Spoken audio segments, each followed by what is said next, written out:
परीक्षित से सुखदेव मुनि ने कहा कि एक बार ऐसी बात हुई कि विश्वरूप देवताओं के गुरु बने।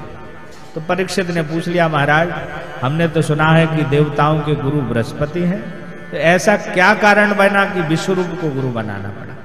तो कहा कि एक बार बृहस्पति जी पहुंचे स्वर्ग में, और स्वर्ग में नृत्य चल रहा था अप्सराओं का, इंद्र मग्न थे और स्वर ताल भंग ना हो। अभी अगर गुरु जी के सम्मान में हम खड़े हो जाएंगे तो ये जो आनंद आ रहा है इससे हम वंचित ना हो जाए।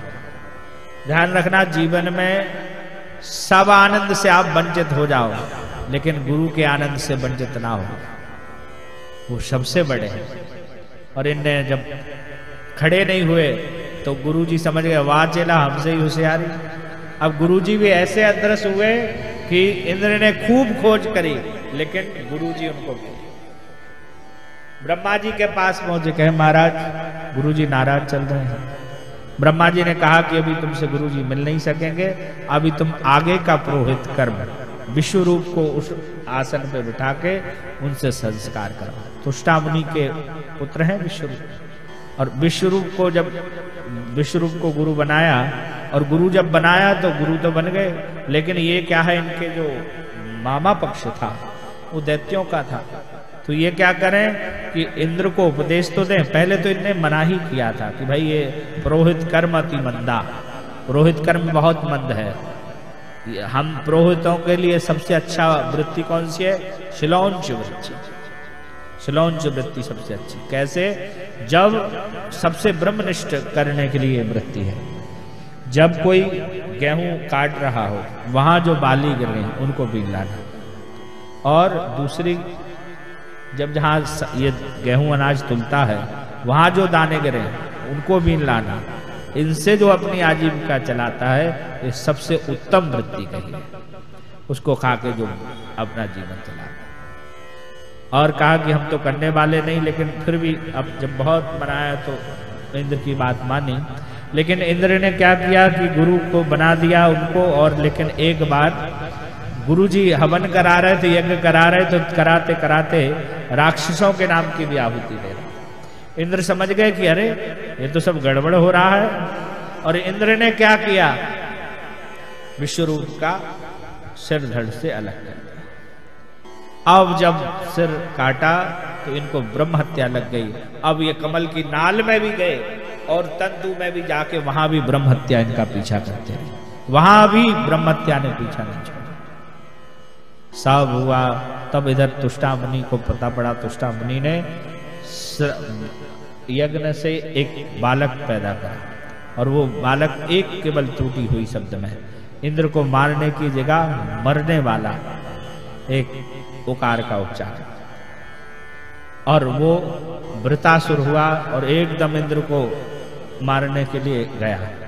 लेकिन कहते हैं कि वो ब्रह्महत्या 4 भागों में विभाजन कर दी थी। पहली वो ब्रह्महत्या वृक्षों में दी, जो वृक्ष में गोंद है वो ब्रह्महत्या का ही पाप है। वरदान ये मिला, वृक्ष जब तक जड़ से नहीं खत्म होंगे तब तक वो अपने आप पल्लवित हो जाएंगे, अपने आप बन जाएंगे। दूसरा पृथ्वी को दिया, जो बंजर भूमि है वो उसी का फल है। तीसरा जल को दिया, जल में जो काई आप देखते हैं वो ब्रह्महत्या का पाप है।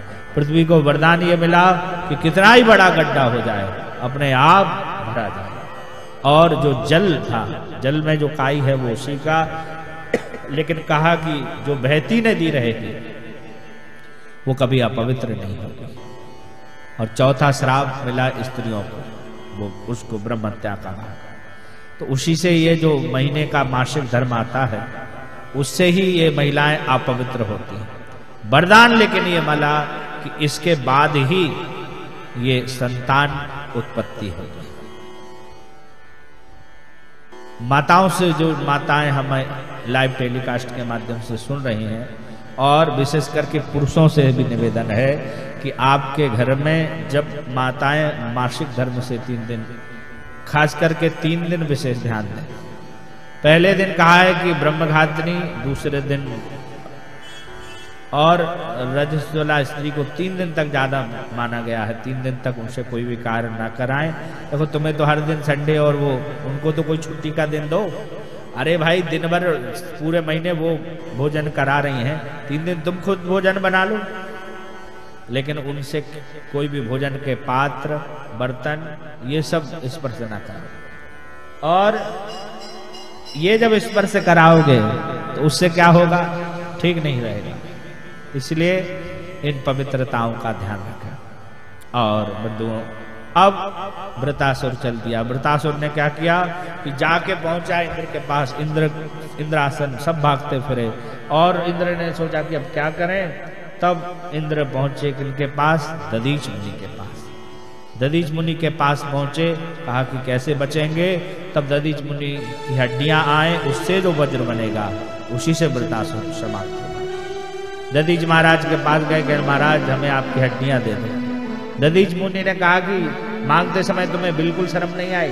तब उनने परोपकार का उपदेश देवताओं ने दिया। तब दधीच ने कहा कि अरे ये शरीर तो वैसे ही नाशवान है, आज नहीं तो कल होना ही है, हम तो तुमसे परोपदेश सुनना चाहते थे। और उपदेश सुना तो फिर कुछ पदार्थ लगाया और गाय ने चाट चाट के वो पूरा मांस और फिर बाद में हड्डियां निकली और उससे दिव्य वज्र बना। अब इंद्र आ गया बल। इंद्र के पास वो दधीच मुनि की हड्डी का वज्र आया और वज्र लेकर सारा उनने शायद लेके चले। लेकिन वो वृतासुर इतना खतरनाक था कि उसने पहले तो हाथ काटे और हाथ काटने के बाद एक हाथ काटा, दूसरा हाथ काटा। ये कटने के बाद फिर अब इंद्र को ही उसने नाश्ता बनाया, इंद्र को ही अपने मुख में खा लिया। और जब खाया तो सब देवता कहने लगे अरे इसने तो इंद्र को ही नाश्ता कर दिया।